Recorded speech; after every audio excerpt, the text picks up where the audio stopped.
Assalamualaikum Ustadz. Waalaikumsalam warahmatullahi wabarakatuh. Kita kembali lagi untuk ngebahas masalah yang masih hangat, isu yang masih hangat. Siap. Apa sih Arab itu Ustadz? Arab adalah kata yang menunjuk pada etnik tertentu, bahasa tertentu, daerah tertentu, dan budaya tertentu. Arab sebagai etnik adalah salah satu pecahan dari rumpun Semitik. Arab sering disalahpahami, sehingga mungkin kita pernah mendengar timnas Arab mengalahkan timnas Yordania. Tidak ada negara bernama Arab. Yang ada Arab Saudi. Arab menjadi adjektif dan sifat bagi sebuah nama negara, yaitu Saudi. Makanya kalau disingkat menjadi Arab mengacaukan, karena Yordania juga negara Arab. Maka dari itu kita mulai sekarang perlu memahami bahwa Arab bukan nama negara, tapi Arab adalah nama etnik, nama bahasa, nama kawasan, dan nama budaya. Ia bukan nama negara dan bukan nama bangsa. Mengapa bukan nama bangsa? Karena bangsa adalah sebuah masyarakat yang berada dalam sebuah institusi negara tertentu. Secara etnik Arab, tapi secara politik, secara institusional, dan secara konstitusional dia adalah bangsa negara itu. Sehingga bangsa Yaman, bangsa Yaman itu siapa? Etniknya mayoritas Arab, boleh jadi ada Yahudi dan lain sebagainya. Mengapa disebut bangsa Yaman? Karena merekalah yang berkumpul di satu daerah, berada dalam satu sistem negara, disebut bangsa. Sehingga bangsa Yaman, bangsa Saudi, bangsa Yordan, bangsa Suria, bangsa Tunis, itu semuanya adalah bangsa-bangsa. Meskipun di dalamnya tidak hanya etnik Arab. Tentu sebutan itu menjadi sebutan Arab karena dominan. Bangsa Irak. Bangsa Irak di dalamnya ada Arab, ada Kurdi, ada yang lain-lain. Karena itu Arab bukan nama untuk sebuah negara dan bukan nama untuk sebuah bangsa. Agar kita tidak salah dalam menyebut satu kata Arab. Nah, dalam Arab ada banyak kategori. Arab sebagai etnik ada beberapa kategori. Yang pertama disebut Baidah. Artinya suku-suku Arab yang sudah punah, sudah lenyap dari sejarah. Seperti kaum Thamud, sebagaimana disebutkan dalam Al-Quran. Mereka adalah orang-orang Arab yang sudah punah. Yang kedua adalah Aribah, yaitu Arab asli. Siapa mereka? Mereka yang disebut dengan Qahtani, yaitu penduduk yang sudah ada di kawasan Arab, terutama di Jazirah Arab, ketika Nabi Ibrahim datang ke sana. Nabi Ibrahim bukan orang Arab. Secara etnik juga bukan Arab, dan dia juga bukan penduduk Arab. Tapi anak keturunannya kemudian menjadi salah satu kategori, yaitu kategori musta'arab. Artinya orang yang terarabkan karena berada di kawasan Arab. Dari situ muncullah Quraisy. Suku Quraisy, pecahan dari Arab yang musta'arabah ini. Artinya Quraisy adalah sebuah suku Arab yang terarabkan secara ekologis, secara lokal, secara domestik. Jadi mengalami domestikasi dan akhirnya mereka disebut Arab. Bahkan kemudian mereka disebut sebagai salah satu suku yang dominan di Arab, di Jazirah Arab. Padahal secara genealogis, secara etnik mereka bukan Arab. Kemudian dari suku Quraisy yang merupakan salah satu elemen dalam musta'arab, Arab yang pendatang, ada beberapa klan. Salah satunya adalah klan Bani Hashim. Bani Hashim, klan dalam suku Quraisy. Selain Bani Hashim juga ada Bani Umayyah dan seterusnya.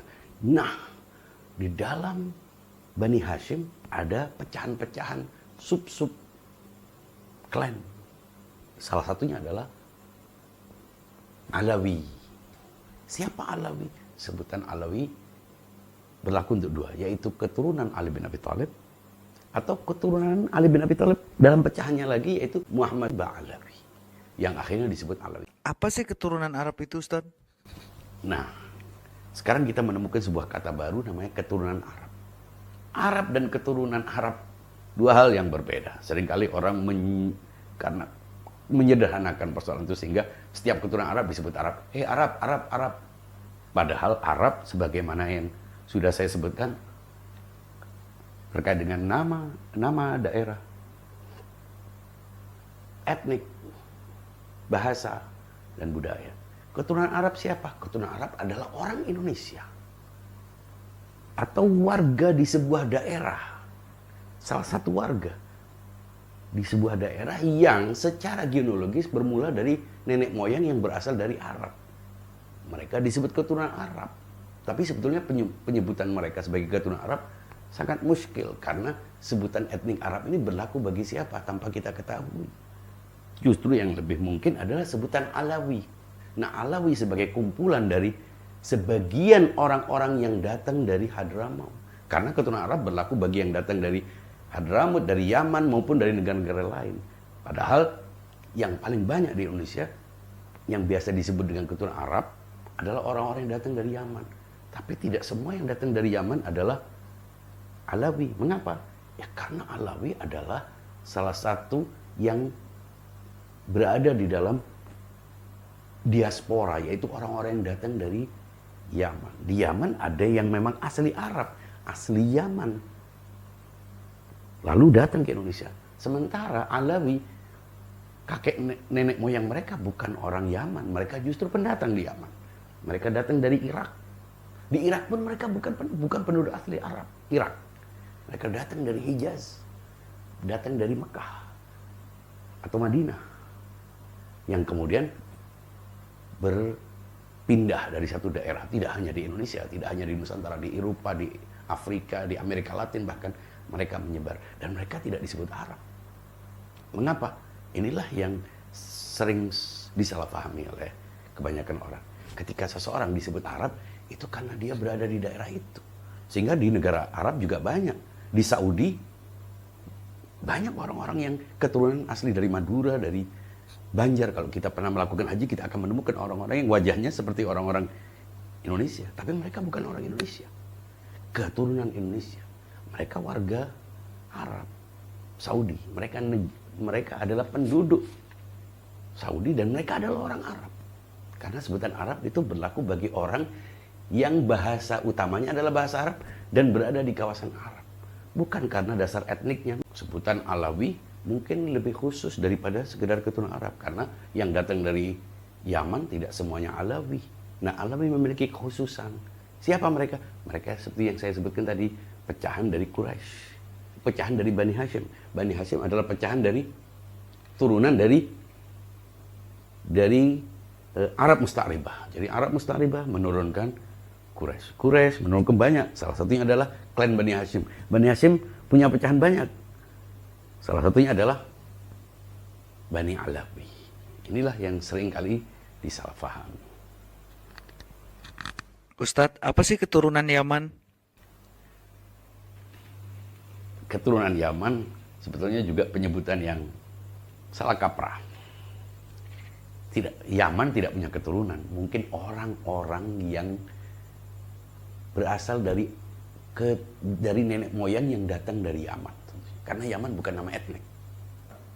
Di sini keturunan Arab bisa orang disebut keturunan Arab tanpa maksud membedakannya dari suku-suku lain. Karena pendatang menjadi tidak relevan. Mengapa? Karena dibentuknya sebuah masyarakat, sebuah bangsa itu karena kontrak sosial ketika ada. Saat kita mendeklarasikan Sumpah Pemuda, disitulah terbentuknya sebuah bangsa Indonesia. Dulu kita tersebar ke berbagai macam daerah, suku-suku ketika kita masih di Nusantara. Etnis Arab itu apa, Ustadz?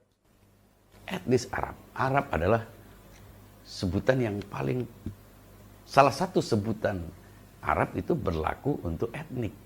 Sehingga walaupun seseorang sudah menjadi bagian, sudah menjadi warga Indonesia, dia adalah warga negara Indonesia, bisa secara etnik dia adalah Arab. Sebagaimana juga orang yang dari etnik Cina, etnik India, etnik Jawa, itu semuanya etnisitas adalah sesuatu yang natural. Tapi dia adalah bagian dari bangsa ini. Sehingga memposisikan keturunan seolah-olah berhadapan dengan bangsa itu menjadi tidak relevan.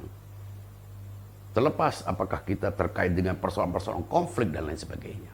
Kita perlu mendudukkan persoalan ini secara jernih, secara seimbang, secara komprehensif, agar kita tidak justru mereduksi konsep-konsep yang sudah terbangun tentang apa itu etnik, suku, bangsa, negara, dan seterusnya.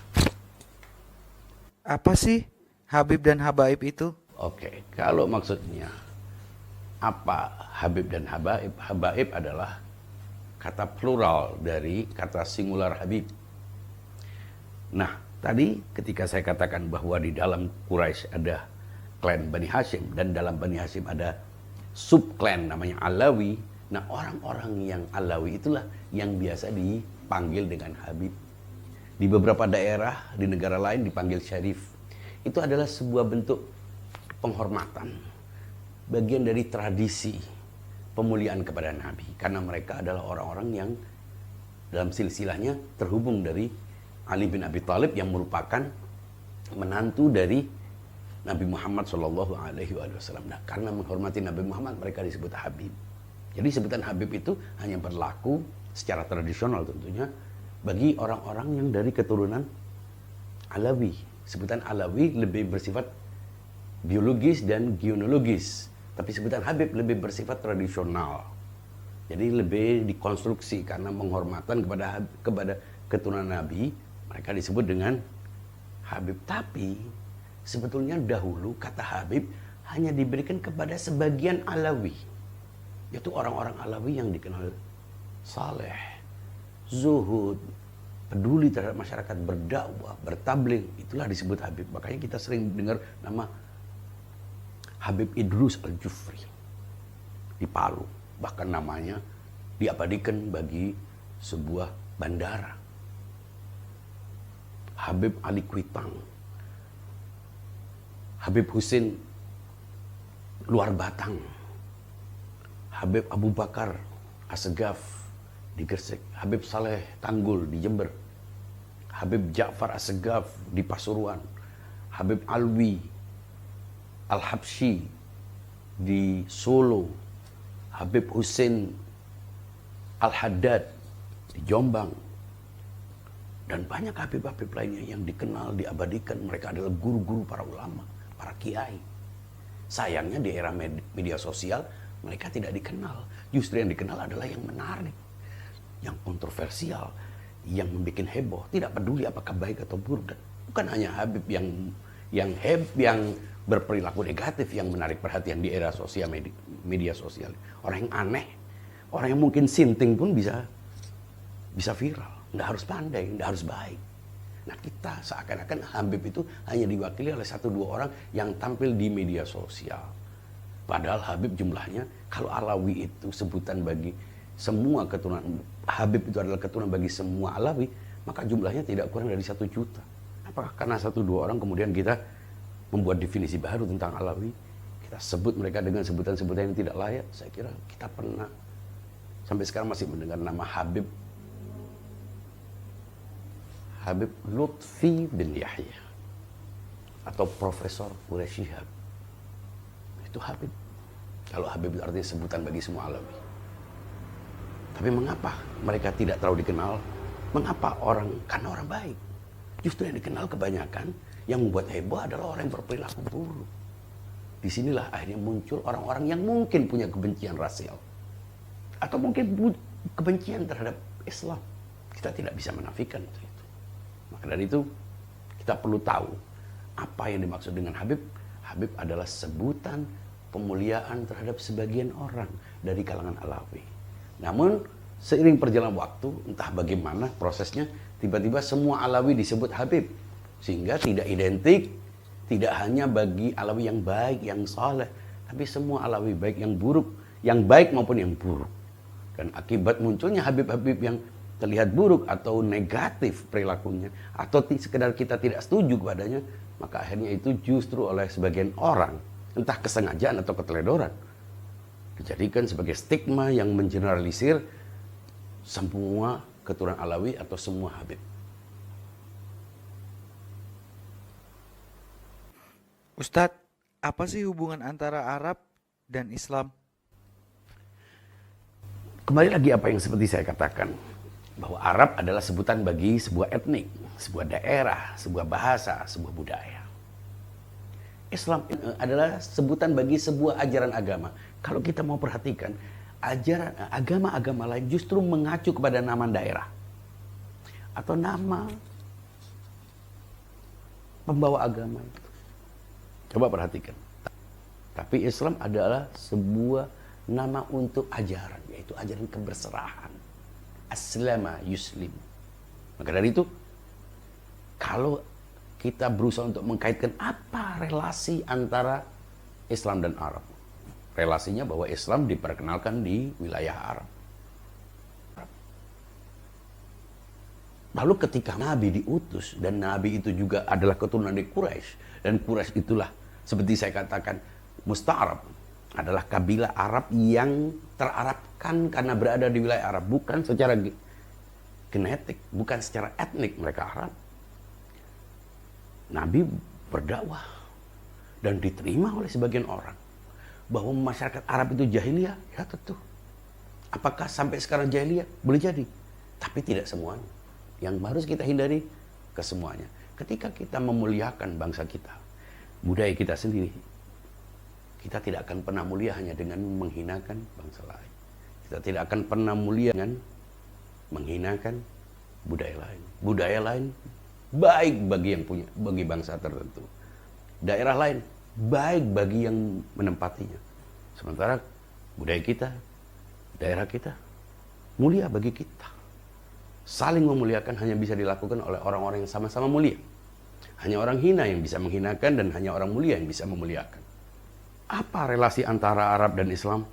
Ya, relasinya bahwa Arab adalah nama etnik, daerah, bahasa, budaya. Islam adalah nama agama. Apa relasinya? Relasinya relasi irisan. Bisa jadi orang Arab itu beragama Islam, dan banyak tokoh-tokoh Muslim dari Arab. Tapi juga banyak tokoh-tokoh pembenci Islam dari Arab. Kita tidak bisa mengeneralisir. Ada juga orang Arab yang tidak beragama Islam, beragama Kristen. Sampai sekarang tuh banyak di Lebanon, di sebagian negara-negara di Maroko, di Suriah juga beragama Kristen. Mereka tetap Arab. Jadi Arab belum tentu Islam, Islam belum tentu Arab. Ini sama dengan putih dan merpati. Tidak semua merpati itu putih, tidak semua putih itu merpati. Dan karena logika yang jelas ini, mestinya kita tidak perlu membentur-benturkan. Siapapun bisa menjadi baik.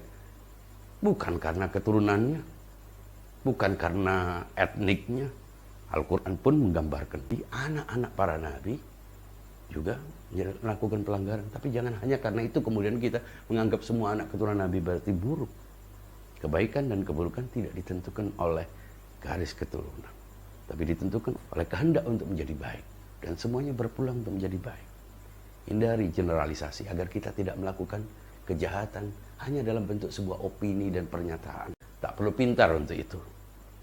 Selama kita bisa menggunakan hati yang bersih dan akal yang jernih. Enjoy your faith.